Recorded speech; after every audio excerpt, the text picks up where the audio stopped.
What's happening, family? It is your man, CRB Jr., Courtney Robert Brown Jr. here at Motown Mafia Podcast, sponsored by Big Boss Filmworks. And to my side is the man. You know, the authorized dealer, Louis F. Stevens. Lone Wolf that ain't Lone Wolf no more. He running the pack. What they say, the pack survives, but the lone wolf dies. And I can't cape that moniker no more. No more, nah. Well, you leading the pack now, brother. There you go. You leading the pack. So, yeah, man. So I'm sure all of you guys who are on YouTube or follow the news heard about the tragedy going on down there in Atlanta.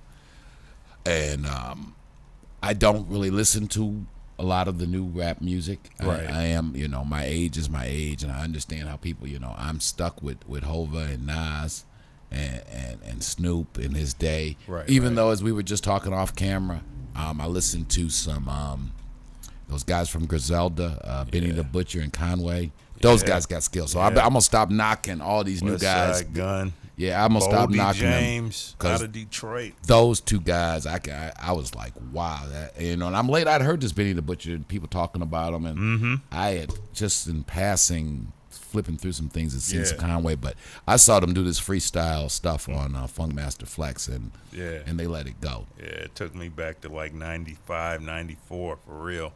That whole clique is tight. Big ups to them. Yeah, Griselda, you guys, they're doing something out there. And so for me, in my age, to be impressed, somebody who kind of really came up in the golden era of hip hop. Yeah. But those two kids those two guys got mad skills. But with that, Young Thug, popular among the younger generation. Yeah. I'll be honest, do not follow his music. Yeah.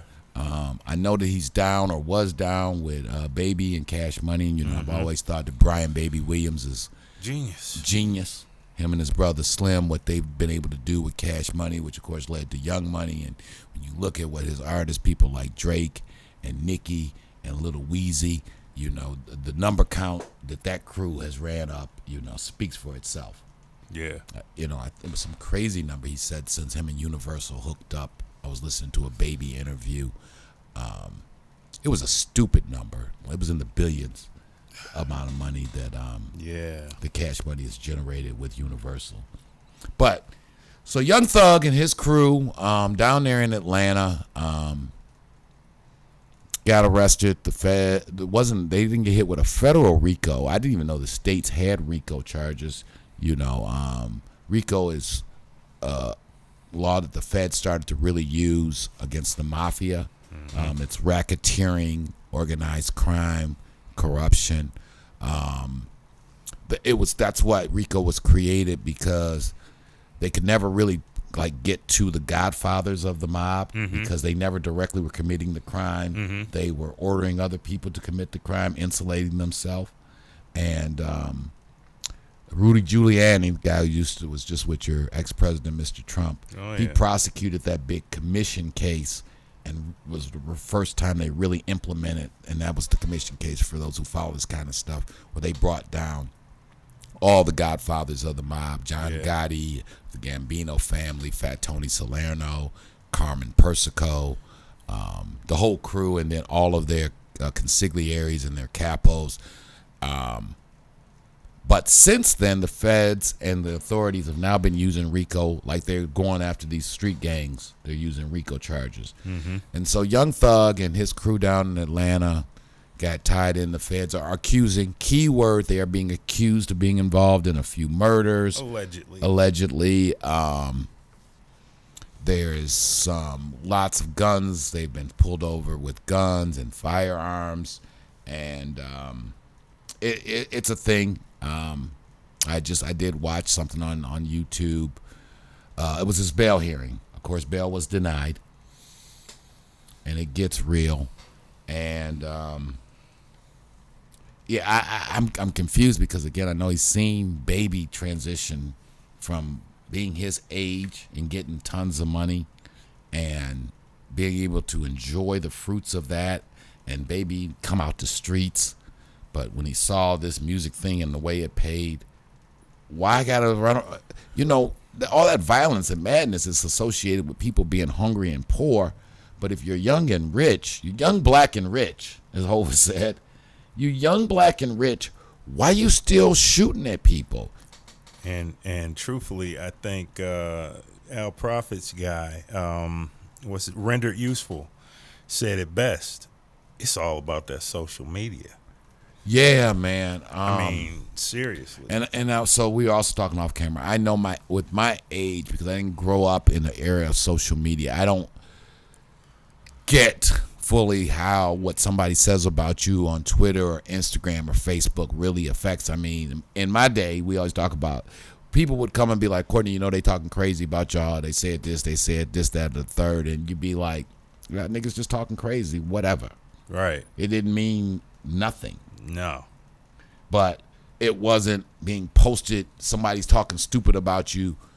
And so the ability just to blow it off and be like, nigga just talking stupid, man, whatever. We getting money. And then our fallback position was, we getting money. What difference it make what they say?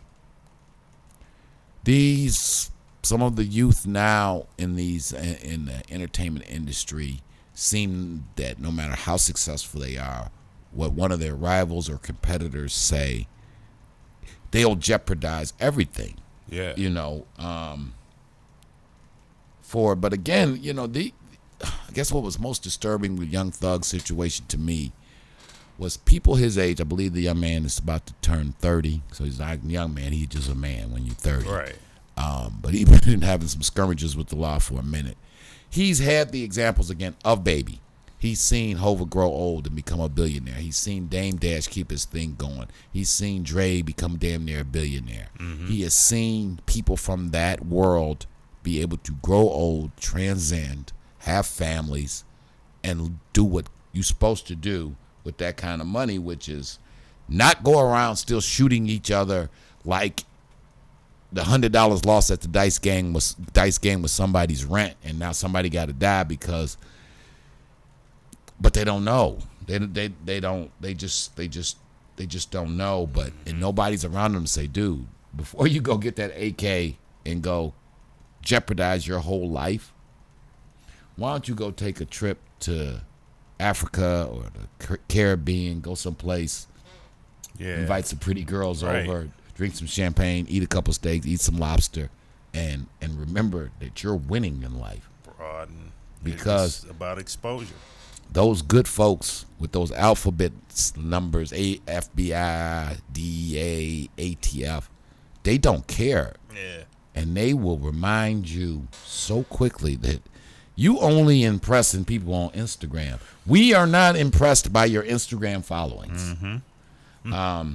But the Jay-Z line, which is where the title for this post came up, I believe it was a song called Trouble, is where it comes from. Mm-hmm. And the line that it just because, again, Young Thug got hit with a RICO, and he says, and the steady hate starts to overflow. Then the levees break, and my conscience go. You escaped the RICO. Why throw everything away over ego? So what Hov was saying is, and I'm not definitely getting into that Hov, the Dame thing. That's their thing. But what he was saying is members of his past crew had been out hustling, taking life chances. They had escaped RICO charges, and in his perception, now they were throwing away everything over ego. Well, there's a quote that I posted on our community that kind of went into this. It was Ice-T, and he said, "It's easy to make the streets think you're a gangster. It's hard to convince the feds you're not." That is classic. That's classic. Yeah, we need to post that. Oh, it's posted. Oh, yeah. It's right in our community. That's the truth. And I do not know what it is. I don't think we had the kind of bag at 30 that Thug and them got, if the reports are true, but pretty close. Mm-hmm. I do know what it is to be young, black, and rich in relative terms. Yeah. Luckily, I had OGs, pops, and role models that. Last thing on my mind was guns and jeopardizing this fantasy life that I was living, catching a case. Right. The case, you know, to quote Hove again, because it was more about peep the style and the way the cops sweat us. The number one question is, can the feds get us? Right. We was trying to do everything we could to avoid interaction with the feds because we knew that shit brings horrible troubles and problems. Yeah. And seeing young brothers who seem not to get it, that these people are not playing, they will take your freedom and put you in a cage, and your broad gonna go off and do what she doing, the same clown niggas who was gassing you up. Man, you need to do something about that. You hear what he said about you on IG? They're gonna be the same one knocking on your girl door. Yep. When you sitting down. See? They're not gonna be dropping off no money to mama, and then the you know, being a financial guy. And I wish those guys down there the best. I hope Thug or whatever, that crew down there, Gunner, those guys, I wish them the best, because I've heard too many times the U.S. government verse members of the family in court. So I relish none of their problems. I wish them all the best, but the generational wealth, because so much money is about to go to lawyers, many of them not in our community, private investigators, and all the above to try to fight this case. And then if the first trial don't go right, then it's appeal. And then, you know, the visits. And it just, that whole us getting locked up just becomes this huge financial drain on the individuals. And the feds got it down to a science how to make a nigga go broke. That's right. They got it down to a science. It's the truth. How to make you go broke. So, you know, yeah, man, going back when you're on top, man. So again, we really, and I, you know, a lot of what we do is we talk all the time, Louis. When you've gone through the things we've gone through and seen so many of the things we've seen, and you get some perspective on it. Yeah. Like, we feel we owe it to our younger generation to try to share some of this knowledge. Yeah. I know how much the magnetic pull of that street life and gangsterism and the respect that you got when you perceived as being that guy, and the respect and how intoxicating people respecting and fearing you can be. And I get all of that, but the point of this game is to enjoy yourself and go out like the Godfather, playing with your grandchildren in the back of your house. Yeah. You know what I mean? Yeah. That's what the name of this game is. You know, grow old gracefully. That's right. You know, you young guys, some of these guys in this hip hop community, because I was also disturbed. My old neighbor, shout out to 42 Doug. I guess he just has some legal issues. Because you guys are some of these brothers are winning, man. And yeah. Old guys like me, I mean, obviously there's just not enough role models. And one of the bigger problems with those influenced is that juice. I mean, so many of them out here. God bless y'all, man. But I mean, it a lot of times it's not about the money. It's about my name. To quote Marlo from The Wire. From The Wire. Jamie Hector, shout out. Shout out, man. Get at us. Yeah. My name is my name. Yeah. No matter what. I mean, you know, kill or be killed, whatever. Money, don't care. It's all about that juice. Like you were just saying, the respect. And the influence that these guys have on top making the money. You know, think about what it does to the average 15, 14, 13-year-old watching them. Well, that, and I was watching Mav Hoffa's show, and he had Omar Epps on there. I think it was Omar Epps he was talking to, and he was talking about it was Tretch from Naughty by Nature. Okay. And he was talking about he does a lot of work with youths and detention and stuff like that. Right. And I guess he's talking to a 12 or 13-year-old who's already in the system. And the youth says to him, like, well, I need to run that by my OG. And then he's like, well, how old was your OG? And he was like 16. So if we got to the point where 16-year-olds, when you don't even know enough at 16 to be stupid. You gotta, at 16, you need to grow up so much to even get to the point of knowing you don't know nothing. Wow.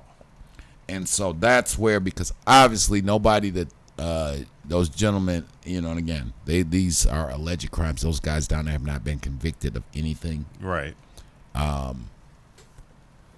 But even the lifestyle or the things that could even lead you to being in that predicament, there's somebody around to say, fellas, you winning.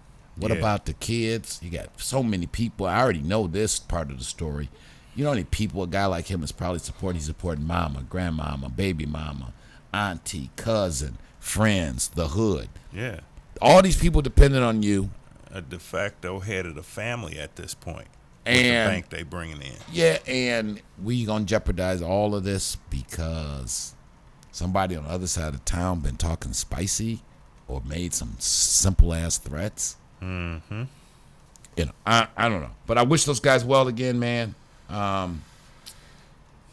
Yeah, if you escape to Rico, don't throw everything away over ego. Words from Jehovah. Prophetic. God MC.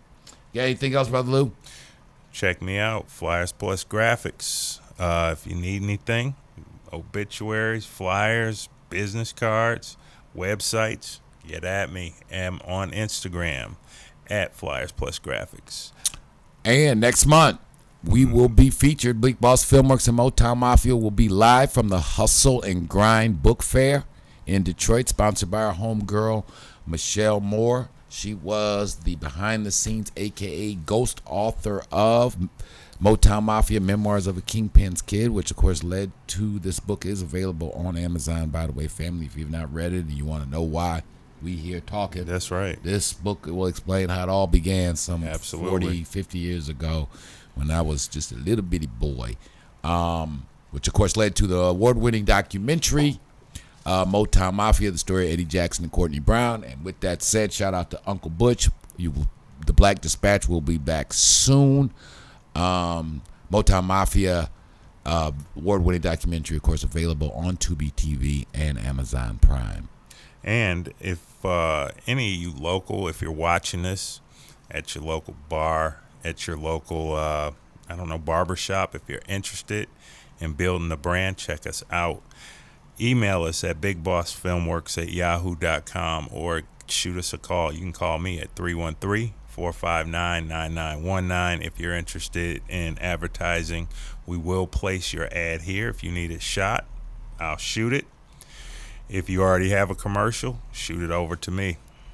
Awesome. And, since we're giving plugs, this T-shirt I'm wearing, and there's plenty more of them in designs, For the Culture, done by Derica. Derica is the granddaughter of the legendary Fat Man, the Magic Fat Man, the big man.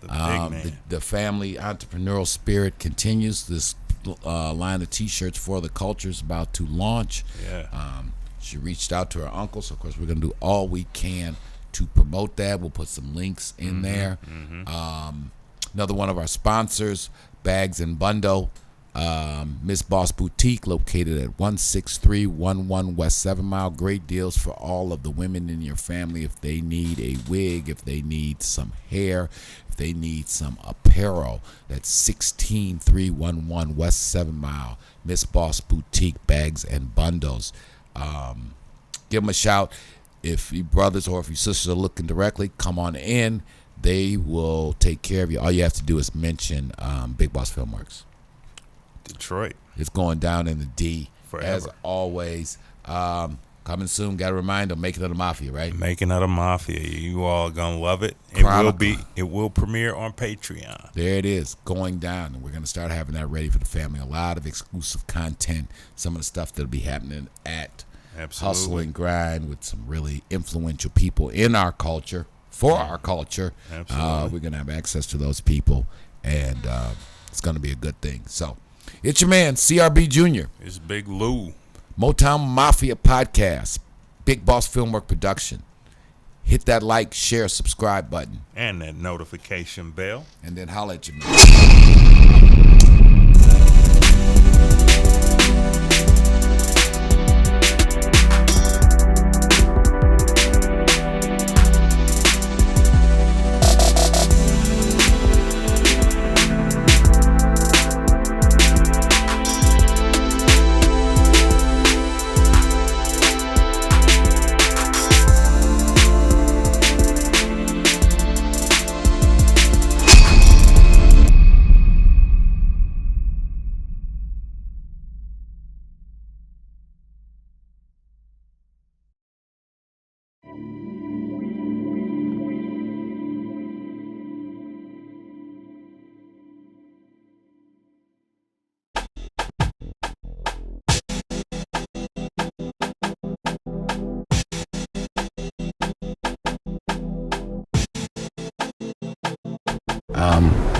It was just time to really tell a great untold Detroit story, because it kind of covers Detroit at its zenith.